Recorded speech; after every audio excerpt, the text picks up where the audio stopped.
Thank you for the opportunity and allowing us to present to you this evening. So my name is Sean Warfield. I'm with DWL Architects, and we're contracted with Tempe to help them with their master planning efforts. Also joining me today is Nicole Liebgold with DWL Architects and Jeff Lautner with Big Studio. So tonight we're presenting a master plan concept for the Tempe Community Center campus located at southwest corner of Southern Avenue and Rural Road. And at the end of the presentation, like Shauna just said, we'll open the meeting up to questions from the community. So the goal for this master plan project is to create a roadmap that can be utilized for the next 30 years. Our focus is to consolidate and locate Human Services Department on campus. We want to optimize use of the existing buildings and plazas so that more programs and events could take place, making it much more active throughout the day. We also want to improve the pedestrian experience, meaning making the campus walkable with better connectivity between buildings, more shade, increased accessibility to make the campus more comfortable to all ages and abilities. We also want to improve traffic flow, making it easier to navigate through campus while making it safer for pedestrians walking to and from their cars. And also enhancing visibility and security. We want to remove those visual barriers across the campus, open up the campus, making it visible from the outside, providing a streetscape that makes the campus more inviting to others. And we also want to improve on sustainability efforts from landscape to building materials. Next slide. This slide, I'd like to ask Paul Bentley or Naomi Farrell with Human Services to provide a brief description of their department and what they could do for our community. If they're on.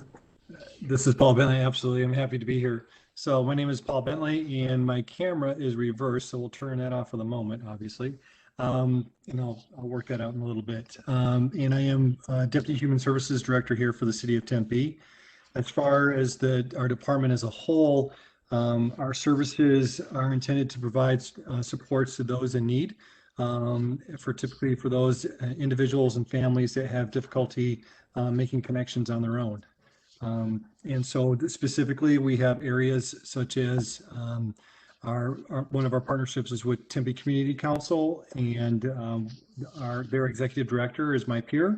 And their functions are, again, supporting the community through partnerships with nonprofit organizations, as well as one of the areas that most people are familiar with is their agency review process, in which it's a grant process in which they allocate over $1 million a year to help support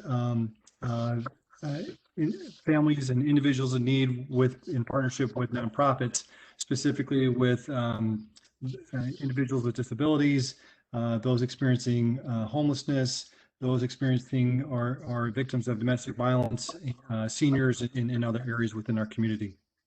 In addition to that, we have an education, family, and youth supports area. You may know them most for College Connect, Experience Corps, or our Tempe Pre-program, all supported by Mayor and Council. As some functions within that work group. We have a second chance program, which is partnership with our courts and our prosecutor's office. We run diversion, probation, and home detention programs through a trauma-informed lens with restorative justice in mind in that functionality, as well as Care 7, which is many things, a crisis response group, working police and fire and supporting, again, those who have been needing social services supports in our community. In addition to counseling services, case management for our veterans. We also support specialists within our high schools and with some COVID grant dollars, also within our middle schools in partnership with our school districts. And those are functions within Care 7. And then housing services is also a component of human services.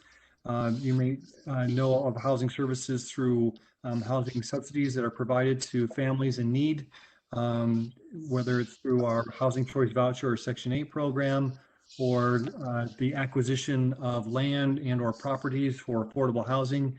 You may have heard much of that through our mayor's new initiatives for affordable housing, Hometown for All being one of them, and in other areas like that. So speaking a little bit fast because we want to get to your input and questions this evening, but a holistic view of what we serve.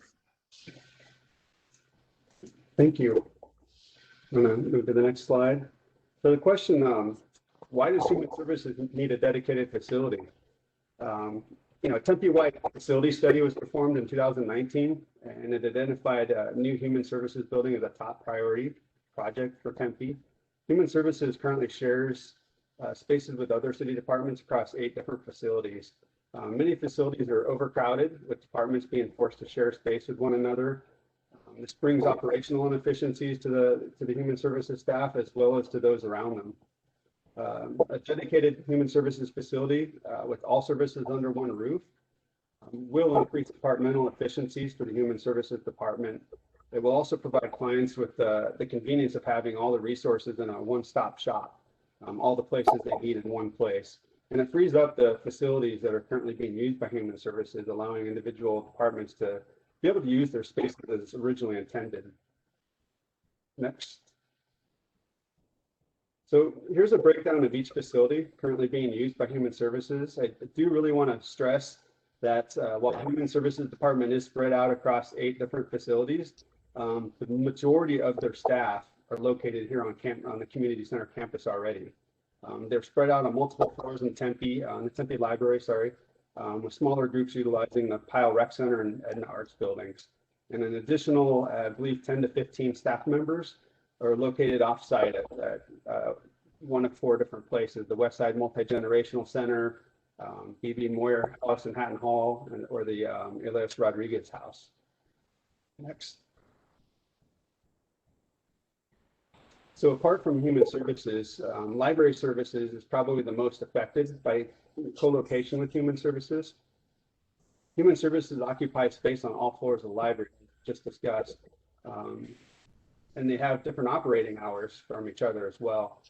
Clients have a difficult time locating the services that they're looking for when it's spread out across different facilities.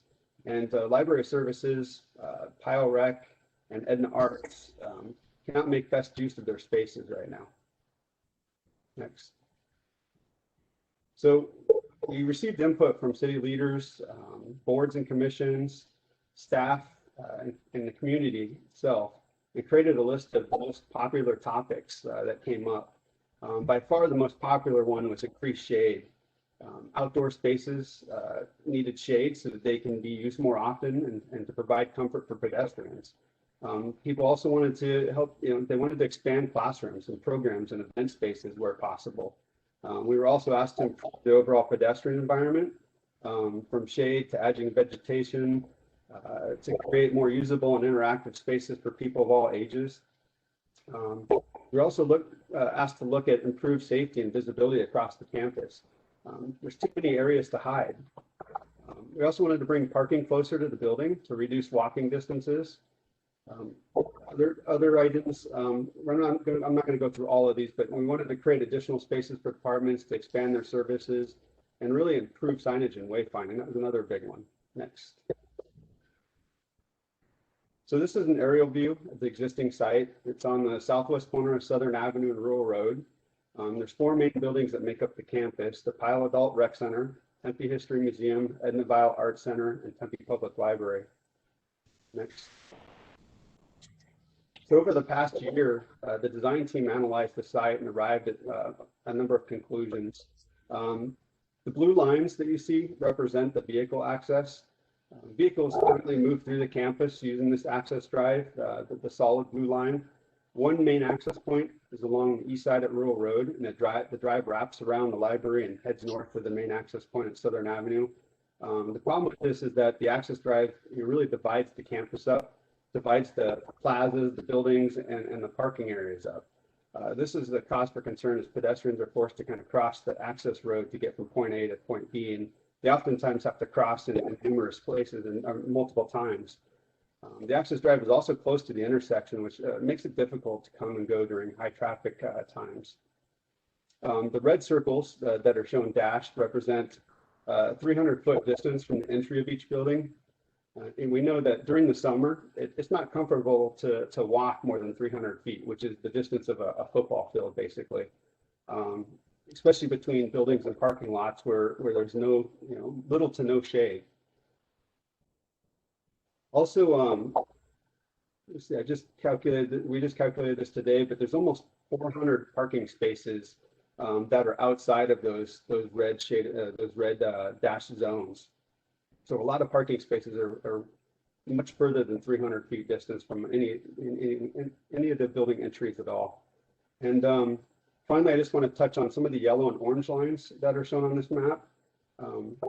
These are areas that actually they represent the many visual barriers, let's say, or raised planters, sunken courtyards that are all around campus. These areas are of low visibility and they make for great hiding spots. They make spaces undesirable for use and block visibility into the campus, which are all safety concerns. Next slide, please. So we presented 3 master plan options at the public meeting in I think it was last November. Since then, we received input from community members, campus staff, board and commissions, and city officials, allowing us to narrow it down to the 2 options that are on screen now. Between the 2, option 1 was preferred by campus staff, and it's also has the support of city council. Some of the reasoning behind this is it will cause less disruption to the campus operations while the phased work takes place. Work can also be completed in fewer phases and a lower cost. And the access drive, human services building location, and available parking really provides for a better distribution throughout the site. Next slide, please. Excuse me, sorry.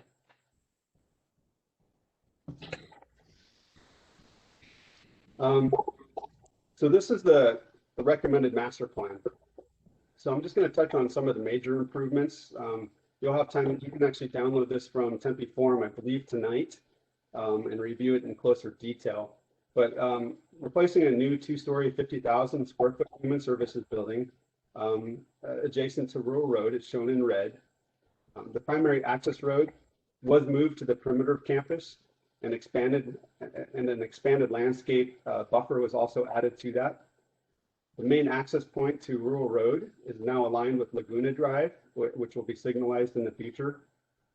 Southern Avenue access was moved to the west side of Pyle. Parking areas were reoriented to gain efficiencies and to better suit the site. New drop-off areas were created at the library and Pyle Rec Center.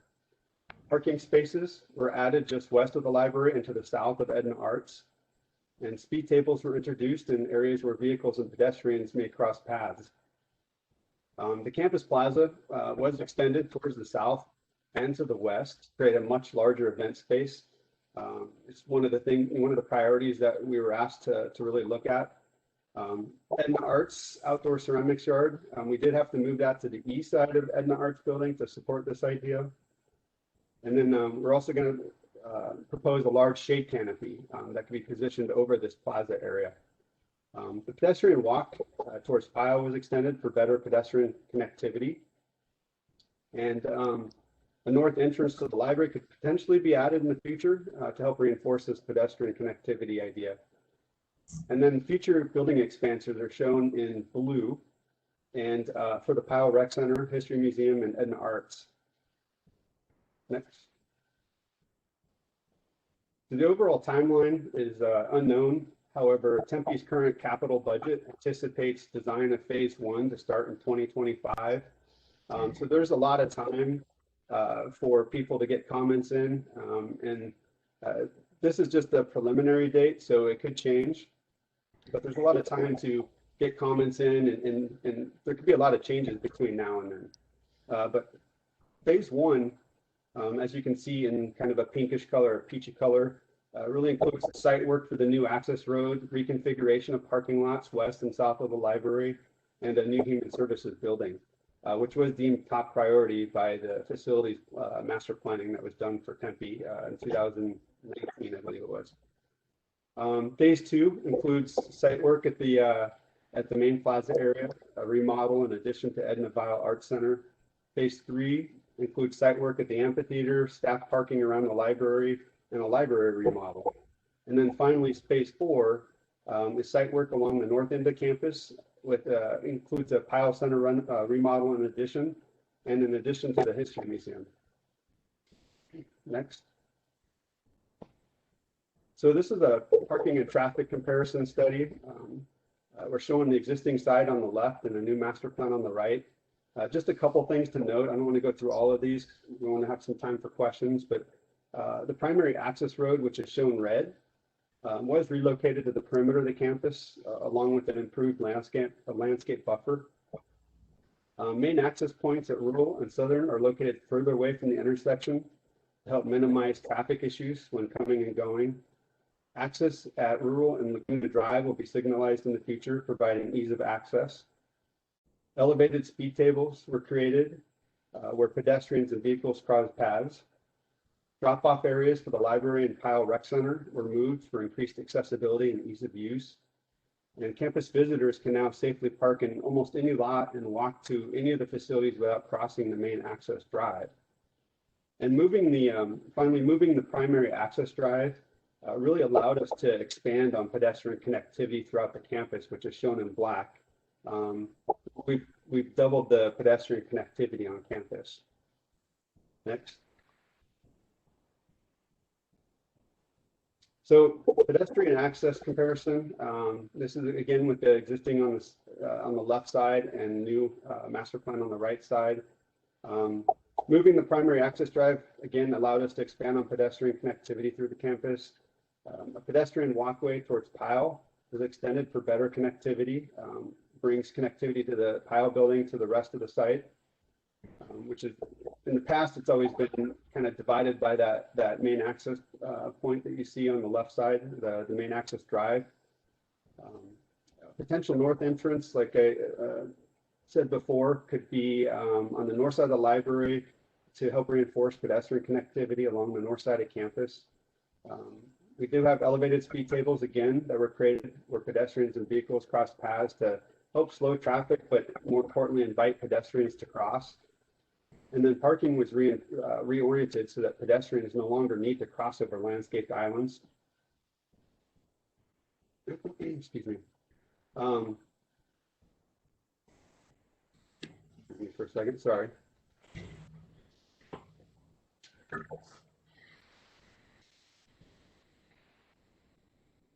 And we previously touched on distances from building entries. I mentioned 300-foot pathway was kind of the most anyone would travel in extreme weather. The little arrows that come out of the entryways of each building represent those 300-foot pathways. And as you can see, entries to Edna Arts and Pyle Rec Centers were relocated to provide pedestrians with better accessibility to those buildings. We were also able to reduce travel distances from Edna Arts and Pyle to parking areas by bringing parking closer to the buildings. Next. So, although design of a new human services building was not in our scope of work, we did want to address a few concerns with the community. A new building can be designed to create a vibrant and dynamic image for the campus that really enhances its existing buildings and the streetscape and the community around it. Low massing and defined shapes can help minimize its impact to the lower density single-family residential to the south of the site. And the building can also be broken up into smaller proportions or volumes, and changes of materials can be used as well to help make the buildings really appear smaller than it truly is. We're currently showing like a 2-story building on this page here, on this slide here, with a raised portion over the parking lot. You know, this effect can make the building light and airy, and you know, with the right material selection, can make the building kind of fade into the sky a little bit. Next slide. And one of the challenges that we face when adding to a new building to an existing campus is really ensuring a cohesive feel throughout the campus. Existing structures are older, so incorporating a new building with modern day materials presents unique opportunities to merge old and new. And the right materials, for instance, concrete, glass, metal panels, can provide a modern update to a campus while keeping that connection between existing buildings and being sensitive to the existing facades of the older buildings, which are concrete and brick. And the composition and complexity of surface planes and materials can really complement its surroundings and update the feel of the entire campus. Next. The campus staff and over, I think, 86% of the Tempe Forum participants ranked shaded walkways and paths as the most important amenity to have on this campus. And I think it was followed by improved walkability. Correct me if I'm wrong, Nicole. A shade canopy will provide opportunities throughout the year for programs and events to take place outdoors, and it will provide comfort and respite for pedestrians. And we can even integrate lighting, speakers, signage, and wayfinding into the canopy system. Next. And this is just an overall view of the concept that was supported by staff and city council. This is an older image, so the building on the right does not represent option one. However, the library entry, pedestrian areas, shade canopy, and larger event space do. The next few slides will help define the exterior spaces and how we activate them. So I'm going to turn that over to Jeff Lautner with Dig Studio. Okay, thanks, Sean. All right, everybody.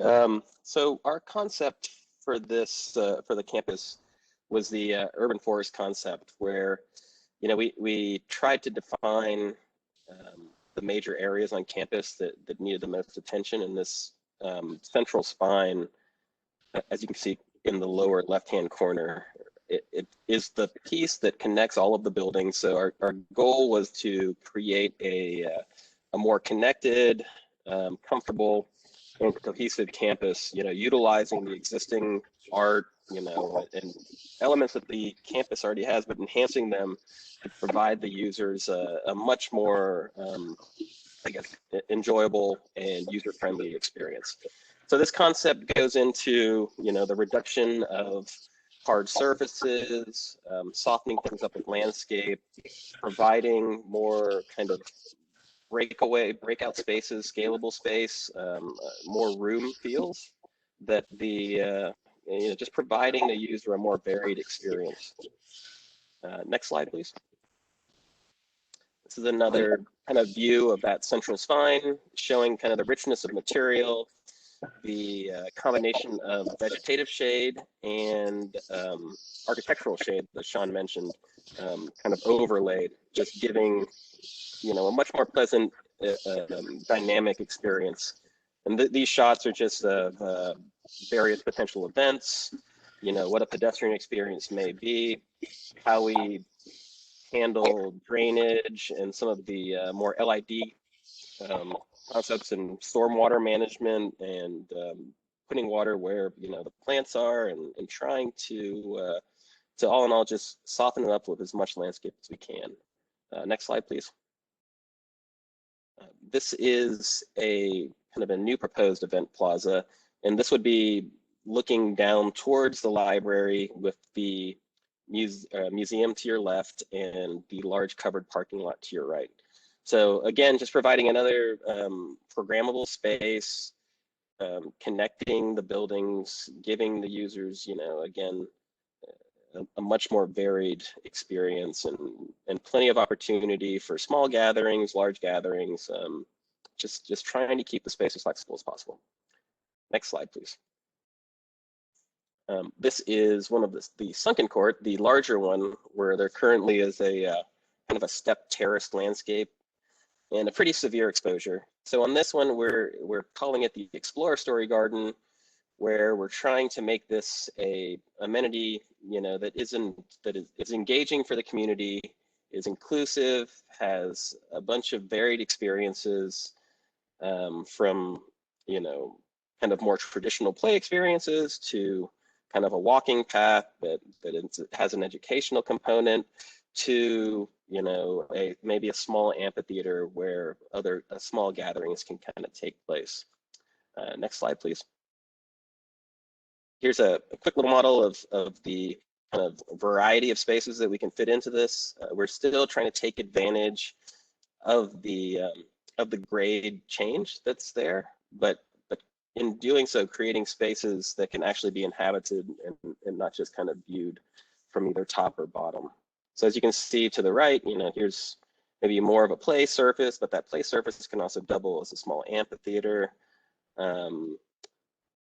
stairs down the middle, and then to your left, at the top, maybe that's a small event plaza that then leads down to this meandering walk that switchbacks, creates ADA access, but it also provides opportunity for education, for a little bit of access to nature, and then down at the bottom, more kind of smaller rooms, varied experiences again, and trying to keep it fun for all ages, for sure.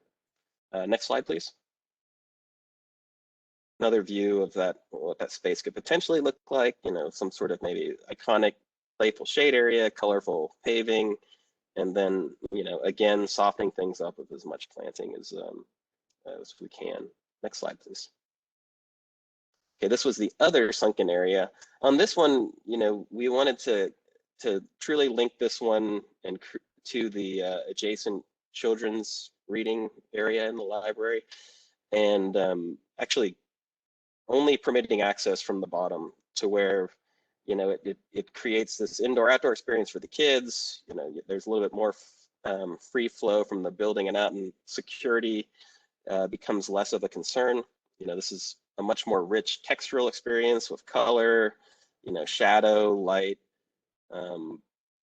Again, just a fun experience with softened up area with landscaping. And again, we wanted to still take advantage of a lot of the grade changes that were already occurring and not kind of recreate the space from the ground up, which will be shown in the next slide, please. So here's then what it potentially could look like, a fun take on the stacks, kind of modifying the outdoor classroom or little amphitheater gathering area with a little bit more playful features. You can kind of see in the back a little hammock garden, maybe a smaller classroom where kids just want to kind of be alone, or a little bit more secluded, reading, hanging out. Next slide, please. And then the fourth area was the surrounding landscape, and on this, we're calling it the Botanic Parkway, where we are proposing a loop trail surrounding the entire campus, but in this area and in these kind of larger, adjacent to right-of-way areas, we wanted to really intensify the landscape, provide a grade separated walk, rich landscape, that is xeric in nature, but still has some diversity, interest, sculptural, aesthetic, and but also having a wellness and access to nature component, in its kind of adjacency to the buildings. Like you could see from on the right-hand picture, maybe we have mile markers, we do, some sort of educational or informational plaques at various points throughout. Next slide, please.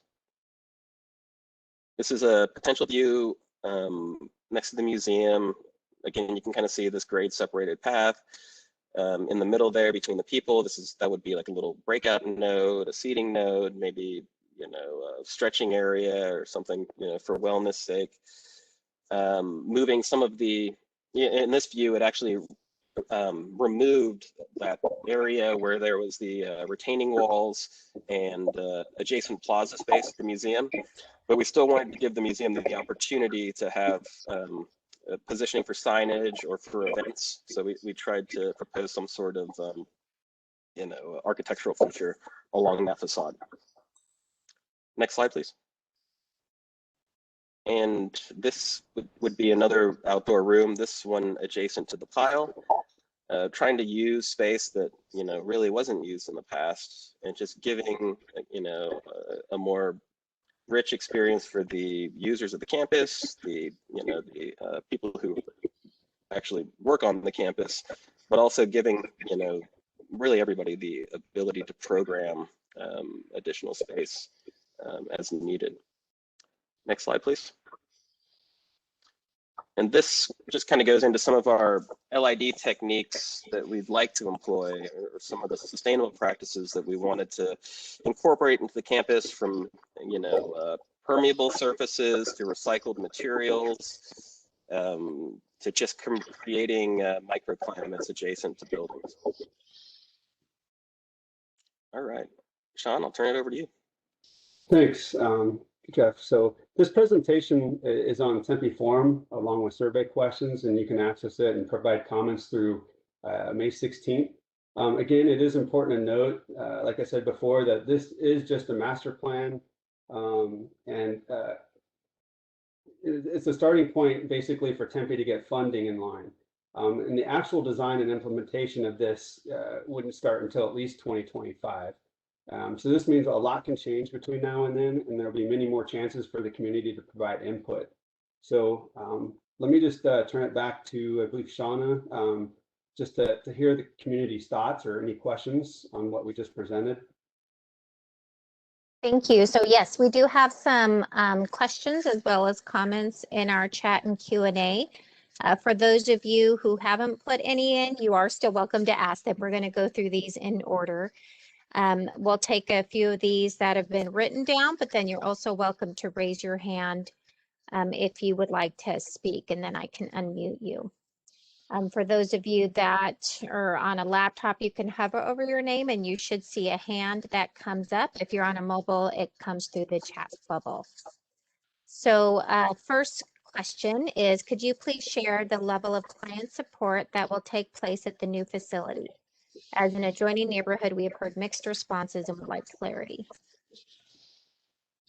So that might be a question for Paul, or? Yeah, I think Paul can answer that. Thank you. So I think one thing to start the conversation that is helpful for me and probably for all of us is in this conversation of this facility is looking at what would be added that's new. And so if we're looking at the current functionality and client services that are on campus, the intention is to keep those there. And the new components that would be added as far as client services, one component of that would be from Care 7. And so bringing many functions of Care 7 to the campus, but as far as specific client services, the one that would probably be most directly impactful for the community is counseling services, in that we would providing an opportunity for individuals to come in and seek sessions with our counselors, community through that program. And so that would be an added capacity or added component that is not currently being seen on the campus. As far as another conversation that has been had is with Care 7 is with its victim advocacy program and supporting victims of crime. There's an alternative solution that's in place right now that through the budget process, it looks as if it will be funded. And if it is, we will be developing the first ever Tempe Family Advocacy Center in the city of Tempe, which will be located at a different location. And so when Care 7 is providing services in the community, specifically those who are victims of crime, whether that may be sexual assaults, domestic violence, assault, etc., that the support for those victims will be provided within this family advocacy center at a different location in an area in which it's, again, a trauma-informed providing support, but will not have impact on this campus specifically is what I'm trying to get at, because those services will be provided elsewhere. Thank you.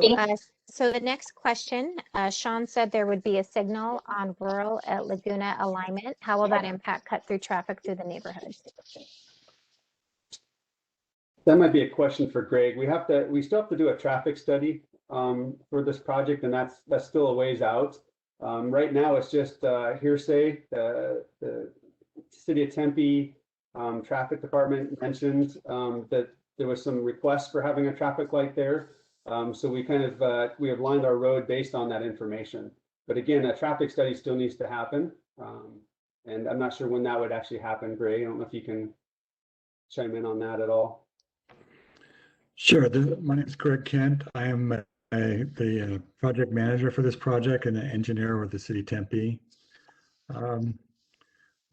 First of all, we don't know what phase the signal would occur at.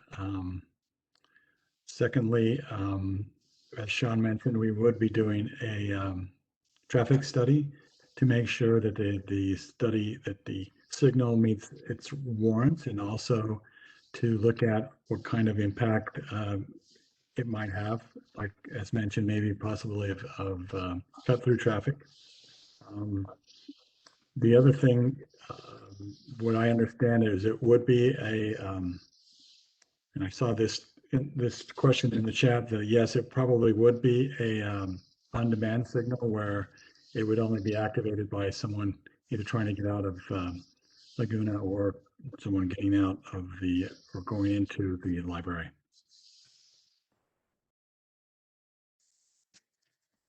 And then the next question is, what is the schedule for the 4 phases, if you know that? We don't know that. As mentioned earlier, the current city CIP proposed budget shows the design of the first phase would be in year 5, 25, 26. And we don't show any dates or any proposed dates beyond that. So I would imagine, this is just speculation on my part, if funding was available, it would probably be, each phase would be a couple of years after the next. But that's just speculation on my part. And again, if the funding is available. And then Greg did already answer when the light will be, when will the light be installed at Laguna? Will it be an on-demand signal like we have at the canals? So then the next question or comment is, if you're remodeling Pile, remodel it for human services as well. Why is the adjoining neighborhoods not included as stakeholders? Greg, is that something you can answer as well? Yes, the additions to Powell Center would be a small addition as compared to what the addition was proposed in the option number 3. The thought was again that it was to be sort of a phased transition from the current Powell Center to human services. But the thought was again that because of expense and the less disruption, that the thought was to go ahead and build a separate human services building. As far as stakeholders begin, I don't know how many meetings we had in the entire process. And certainly we reached out to the neighborhoods to participate that and also in the public, in the forums. And again, once the design begins in 25, 26, certainly everyone who wants to speak up and meet with the city to express their opinions and get their input will have that opportunity. Okay, so next one is a comment more than a question, just stating that human services needs to remain on Southern for the traffic flow. The surveys from the community share this as well. And I love the idea, but the plan is terrible. And then the next question is, please consider closing La Jolla at Rural as a measure to counter the increased traffic. I realize we are becoming more urban and increased traffic is a natural result. Neighborhood closest to downtown have been dealing with this for years. Streets are much more narrow in these older neighborhoods. La Jolla Drive and McAllister Avenue are considerably wider and more conducive to increased cut through and increased speeds. Okay.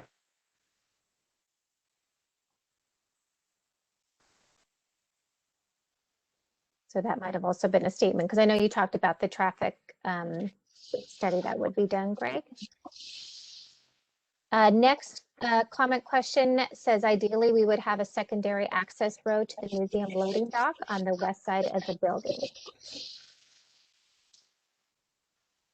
Yes. What we did was we created a raised table so that it could also be used as an experience space or an event space, because the loading dock really wouldn't be used all that often, or at least that's what we were told by staff in the History Museum. So there is still access to that for loading purposes. But again, we wanted to have double purpose for that space. Okay, so still going in order. So we are going to get to you. Thank you for your patience. And then we'll check for raised hands once we get to the point of when we started taking questions. So some of these came in as you were doing your presentation, so they're probably relating more to the slide that you were at when the comment was made. In this case, it says, what community are you talking about? We weren't addressed for the single family homes to the south. Again, killing us with traffic. So this question is, the proposed drawing looks like the solar panels will be removed over the parking areas. Are they slated for removal? They're actually going to be relocated. If you see item number 3 on the master plan that's on the screen, they'll be relocated to those areas. So just between the Edna Arts building and the Human Services building, and then again just south of the Pyle Rec Center for the smaller canopies. The large canopy is going to remain intact on the north lot. But what we did was we wanted to bring shaded parking closer to those buildings. Okay, next question. Will there be a splash pad? That's a good question. Right now, we don't have one planned. That wasn't a priority or anything listed on our from our previous community meetings. I don't know, Jeff, if you want to chime in on that. I think it could always be part of the let's just call it the kit of parts that we were applying to the various sunken courts and central spine area, but specifically it wasn't incorporated currently. Okay, next one. The traffic noise on Laguna Drive east of the library is already very high. What measures will be taken to ameliorate noise as traffic increases due to more usage of the campus and the installation of a traffic light? One thing we've done, obviously, like we said before, a traffic study will be done before this is even finalized. But one thing we did was we removed parking and we added a landscape buffer along that drive. So it reduces the noise level between the library area and the property to the south and west sides. And we increased it quite a bit with vegetation and I think that would help quite immensely.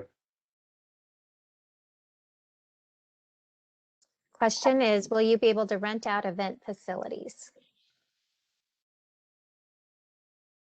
I'm not sure who that would go to. That'd be Greg.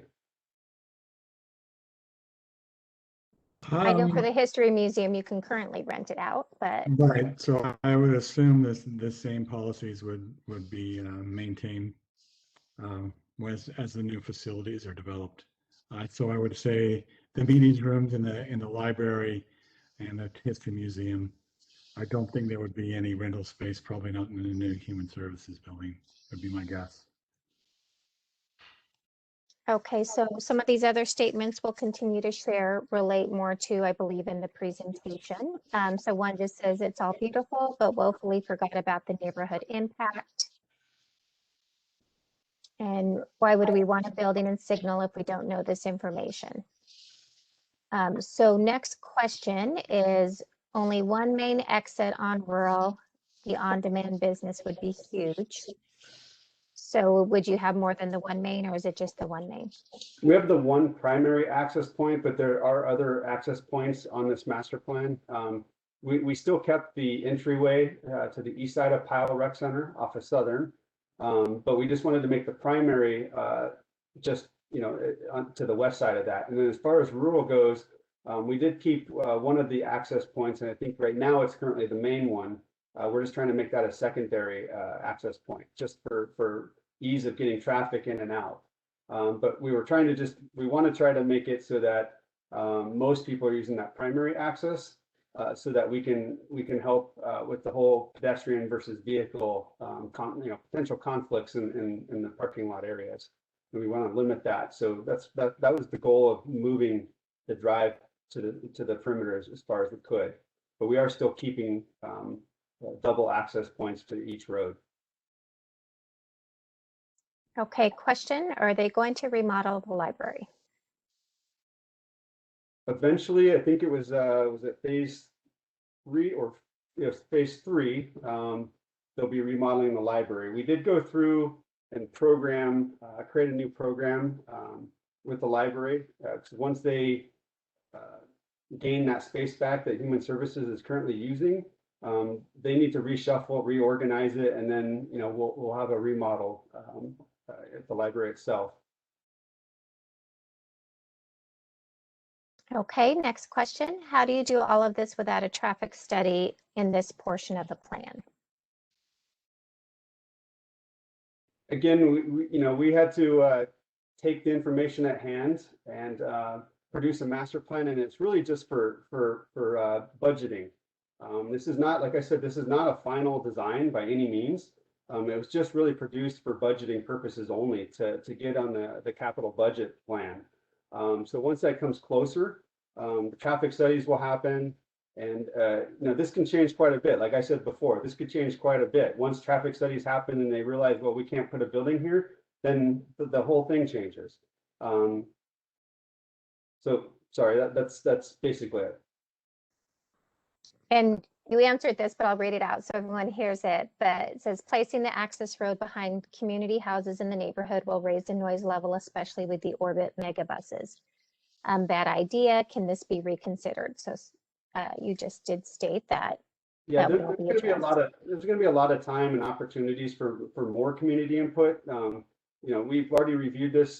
This is our third public meeting, and we brought this to boards and commissions. And this is just the input that we've received so far. So this is based on that. So again, this is so far out, and the master plan itself could change. There's a lot more opportunities coming for public involvement and community input. So along those same lines, the question was asking why the new Human Services facility wasn't placed on Southern between Pyle and the museum, where it is a more commercial area. This master plan was actually recommended by, if you can go back to the option 1 versus 3, there you go. This was actually recommended again by the staff for multiple reasons. And City Council also backed it as well. And, there was a lot of things that are involved with the decision making. And the primary decision was that it is the way it is because you can, there's less disruption on the campus with this setup that we have right now. During all the different phases that take place, it'll be completed in fewer phases and at lower cost. And it'll cause less disruption to those that are already working on the campus. Sorry, that's a little jumbled there. I was trying to speak. Hey, Sean, let me also, could you, Nicole, could you show option 2? Did you bring that up? Is it available? I don't know if we have that. I don't have that one in this presentation. Okay. Anyway, option 2 basically showed, as what you guys mentioned, having the new Human Services along Southern, basically just on the north side between Pyle and the museum, right there where his hand is moving around there. A couple problems with that location was it really caused circulations problems, particularly around the Pyle Center. Additionally, it also required the relocation of that massive solar structure, which was incredibly expensive. We were very surprised of how much it would cost to move that. So those were 2 of the big reasons why option 2 wasn't selected, and we moved ahead with the 2 options that we showed, and finally selected option 1. It also removed all parking from the north side of the campus as well. So you had greater distances. And I don't believe it was liked very much by the community the last time we showed it. I think it was kind of on the bottom of the 3 options. And for those of you who may have joined in the meeting a little bit later, the meeting is being recorded. So if you missed any of the presentation, it will be on the website. And the recordings are also on the website of the previous meetings that we held, if you want to go back and see any of the other options that were discussed and presented. And then those presentations are also there as PDFs for you to take a look at. One of the comments says, no splash pad, please. This should not be intended to be a recreational park. And then related to the solar panels, it asks, what is the cost of removing solar panels at the main access point? We were led to believe that it was cost prohibitive to do so. I don't have the cost information at hand, but I believe we were looking at a few $1,000,000 to relocate all of them. And the biggest chunk of that money came from the solar canopy.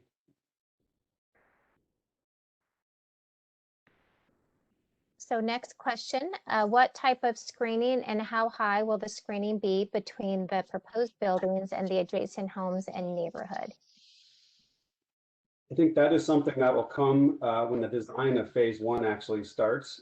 If you can go back to the phases again, that's the first phase, which will start around 2025. That's when design starts, not implementation of what we've done, but what we've done will be taken into consideration, and design will actually happen at that point.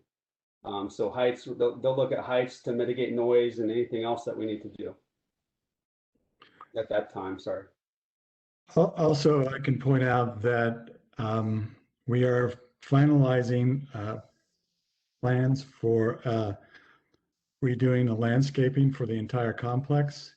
That will include a double row of trees along the perimeter, which will we'll certainly have at least five to 6 years of new height by the time any of these new buildings are built or any of the new improvements are done. And I'm not seeing anyone raise their hand, so I'm going to continue reading the questions that we have in the chat and the Q&A. We have two that are similar, so just going to read them both at the same time. This is a 30-year plan. Why does short-term disruptions make a difference? And is city staff more concerned about short-term disruption to on-site staff than long-term impact to the neighborhood? Greg, do you want to take a stab at that? Sure. The disruption was caused by the partially building of the new pile center, building of the so what the plan was to do that expansion was, the first part would be to build the additional space on the human services, which was the pile center. So where he's located that first. The second would be immediately after that, because of the conditions, to build the new pile center. The third would be then to relocate and to refinish the existing pile center to create the whole new human services building. When the first phase was completed, it would locate a portion of the human services building in the new portion, which would be around the existing pile center. So the back and forth, it was felt that it would be difficult if we suggested the possibility of being able to keep the pile center open, but there was also a thought that we might not even be able to keep the pile center open during those phases. So that was a strong objection from the staff, that the possibility that we would have to close the pile center for an extended period of time. So next set of kind of comments and questions I'm going to kind of put together, deal with the traffic study again. So I agree with the comment of why and how can we go forward without traffic studies. When we figure out the traffic situation, we spend more money to rework the plan. And then a question on when will the traffic study start? This could take a while to run through seasons and protect. Again, the master plan was just designed for budgeting purposes, to get a number involved, so that they can have a place in line for Tempe's in their budget, and to get something started for this project. Traffic study would probably start closer to when the actual design of this project starts. Greg, again, I don't know if there's anything else you need to add, but well, yeah, I mean, first of all, if it was decided that the signal might be put in with the first phase of the project, then the traffic study would be done. The traffic conditions could change considerably over those of the next 5 years, or again, even longer if there's a delay in deciding whether to put a signal there. Again, the signal's not a done deal. It was a suggestion from our traffic department because of difficulty of people getting in and out of the library complex, particularly the left turns out to go northbound. That's a very difficult movement these days with the amount of traffic on, as you know, on Rural Road. And so again, that was just a proposal, and it'll be looked at more closely when the design actually begins. So question on the price of the building so far. Do you guys have cost estimates? I don't have access to it at this moment, sorry. Is there a place they could find it, or is it from the council presentation? It was in the council presentation, I'm pretty sure, or we could provide it. At least the summary was, yeah. So we'll make sure on the project website, we put a link to the background materials that were provided to the mayor and council. And then it does that way. If anyone wants to go on the website, they're able to access those. A question on when the double row trees will be planted. Also, will the parking lot be repaved? It really needs it now. Yeah, the current landscape plan that's being implemented now is, I think it's still at 60% design, is that correct?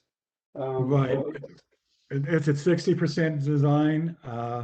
We're moving ahead, plan on finishing the design in the next few months, and probably construction late summer, early fall is the guess right now.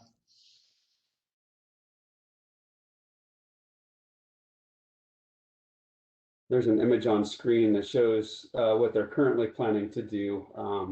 You know, if this master plan comes to fruition, you know, a few years down the road, what we're suggesting is removing that parking along that fence line and adding more vegetation so that you have an even bigger buffer between residents and the library property there.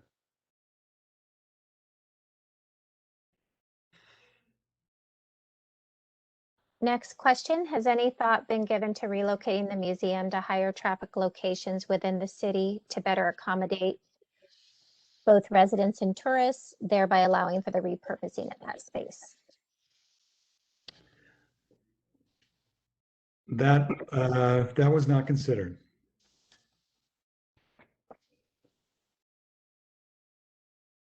And then again, just comments versus questions. But why is short-term disruption more important than long-term impact to the neighborhood? And respectfully, the traffic study needs to start now so we can know what the design options might be. I would also like to point out that this is the final public meeting for this master plan. So once this meeting is over, we're going to take all your comments and they'll be included as part of this master plan, and it will be provided to the designers of the next phase, again, which will probably start in approximately, it's planned to start in the budget is in 5 years.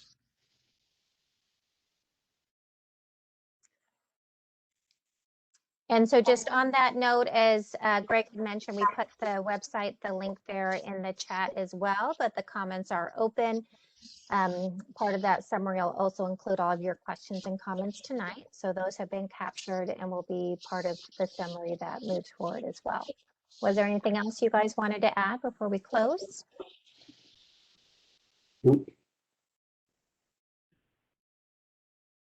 Okay, we thank you again for coming, and anyone's welcome. So please share that website and have your neighbors fill it out as well for comments. Thank you.